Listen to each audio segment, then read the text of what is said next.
تم نے میری امت کو جہنم میں دیکھا ہے یا نہیں؟ حضرت محترم حضرت جبرائیل علیہ السلام میرے نبی کی اسرار پر مجبوراً عرض کرتے ہیں یا رسول اللہ میں نے آپ کی امت کو بھی جہنم میں دیکھا ہے۔ حضرت جبرائیل علیہ السلام کی زبان سے اتنا سننا تھا، میرے سرکار مدینے والے مصطفیٰ صلی اللہ تعالی علیہ وسلم کی آنکھوں سے آنسو کی دریا جاری ہو گیا، نبی بے قرار ہو گئے، نبی کا قرار بے قراری بدل گئی، نبی کا چین بے چینی بدل گیا اور مدینے کے گلیوں کو چوک کو سونا کر دیا۔ صحابہ کرام رضوان اللہ تعالی علیہم اجمعین آپ کی فرقت و جدائی میں گریہ و زاری کرتے رہے، ہر طرف اداسی اداسی چھائی ہوئی تھی اور شہر مدینہ میں ایک سناٹا چھا گیا۔ اسی عالم حزن و ملال میں ایک صحابی رسول جو روزانہ مسجد نبی میں نماز پڑھنے آتے تھے، اس لیے نماز پڑھنے آتے تھے کہ ایک طرف خدا کی عبادت ہوگی تو دوسری طرف چہرے انور کی زیارت نصیب ہوگی، ایک طرف نماز ادا ہوگی تو دوسری طرف چہرے وہ دعا کی زیارت نصیب ہوگی۔ ایسے عالم میں محبوب پاک صلی اللہ تعالی علیہ وسلم کو سارے مدینے کے گلیوں میں تلاش کر چکے، کہیں نہیں مل پائے، گھر کا گھر چھان ڈالے کہیں نہیں مل پائے۔ روتے ہوئے ایک جنگل کے قریب پہنچے تو اس جنگل میں ایک چرواہا بکریاں چرا رہا تھا، تو اس صحابی رسول نے اس چرواہے سے پوچھا کہ اے چرواہے کیا تو نے محبوب خدا کو دیکھا ہے؟ ما زاغ البصر، اور نورانی چہرے والے کو دیکھا ہے؟ تو اس چرواہے نے جواب دیا کہ میں نہیں جانتا کہ محمد رسول اللہ کون ہے، اور ما زاغ البصر، اور نورانی چہرے والا کون ہے؟ تو وہ صحابی رسول حیرانی اور پریشانی کے عالم میں آگے بڑھے، تو جب اس چرواہے نے اس عاشق صادق کے حال و زار کو دیکھا تو کہنے لگا کہ اے صحابی رسول میں تو تیرے محبوب کو تو نہیں جانتا کہ محمد رسول اللہ کون ہے، ما زاغ البصر اور نورانی چہرے والا کون ہے۔ مجھے اتنا ضرور علم ہے کہ اس سامنے والے تنگ و تاریخ غار میں کوئی ایسا پھوٹ کر رو رہا ہے کہ جس کی درد بھری آواز کو سن کر میرے بکریوں نے چرنا بند کر دیا ہے۔ صحابی رسول رو پڑے اور کہا ایسے غم اور درد بھری آواز میں رونے والا ہوگا تو میرے رسول ہی ہو سکتے ہیں۔ اس چرواہے کی زبان سے اتنا سننا تھا، اس چرواہے کی زبان سے اتنا سننا تھا، صحابی رسول روتے ہوئے دوڑ پڑے اور میرے رسول سے ملاقات ہو جاتی ہے، اور کیا دیکھتے ہیں کہ میرے آقا مدینے والے مصطفیٰ صلی اللہ تعالی علیہ وسلم اپنے سر مبارک کو سجدے میں رکھے ہوئے ہیں اور دعا فرما رہے ہیں ربی حبلی امتی، ربی حبلی امتی، اے میرے رب میرے امتیوں کو میرے حوالے فرما۔ قسم خدا کی اے مسلمانوں، آپ نے سجدے کو بہت ہی دیکھے ہوں گے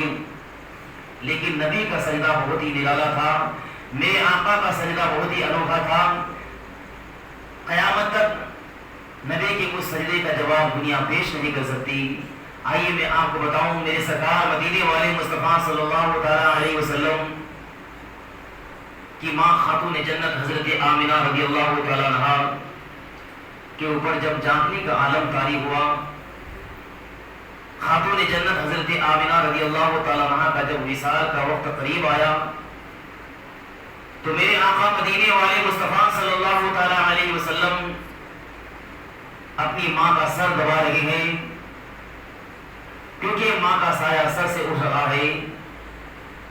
میرے آقا کریم صلی اللہ تعالی علیہ وسلم کی آنکھوں سے آنسو نکلے، حضرت آمنہ کے چہرے پہ گرا، حضرت آمنہ نے آنکھیں کھولی تو دیکھا کہ شہزادہ رو رہا ہے،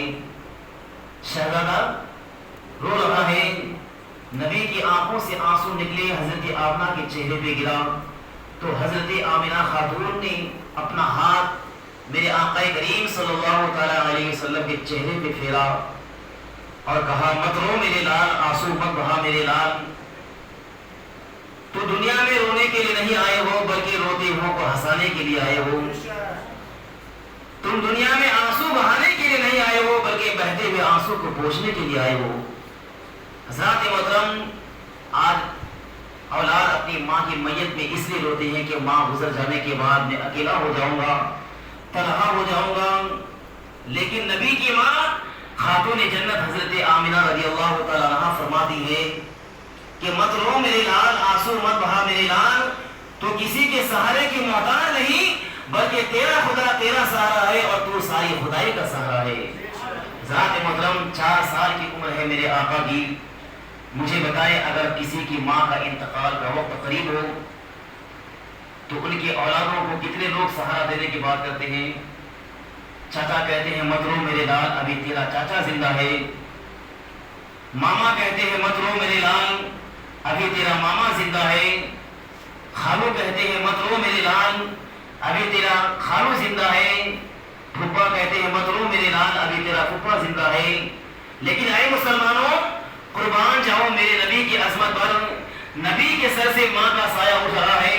کوئی سہارا دینے کی بات کرنے والا بھی نہیں ہے، کوئی آنکھوں کے آنسو کو پوچھنے والا بھی نہیں ہے، تو اللہ تبارک و تعالیٰ نے ارشاد فرمایا اے میرے محبوب رونے کی کوئی ضرورت نہیں، اے میرے محبوب آنسو بہانے کی کوئی ضرورت نہیں، تیرا خدا تیرا سہارا ہے اور تو ساری خدائی کا سہارا ہے۔ اس لیے میرے امام عشق و محبت اعلیٰ حضرت عظیم البرکت مجدد دین و ملت الشاہ امام احمد رضا خان فاضل بریلوی فرماتے ہیں سب سے اولا و اعلیٰ ہمارا نبی، سب سے بالا و والا ہمارا نبی، اور غمزدوں کو رضا مزدہ دیجئے کہ ہے، غمزدوں کو رضا مزدہ دیجئے کہ ہے کہ بے کسوں کا سہارا ہمارا نبی، بے کسوں کا سہارا ہمارا نبی۔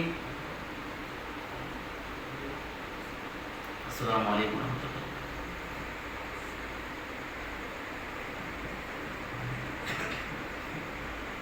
سبحان اللہ، الحمدللہ، یہ کہ ہمارے مولانا شمشاد صاحب جو کہیں بہترین انداز سے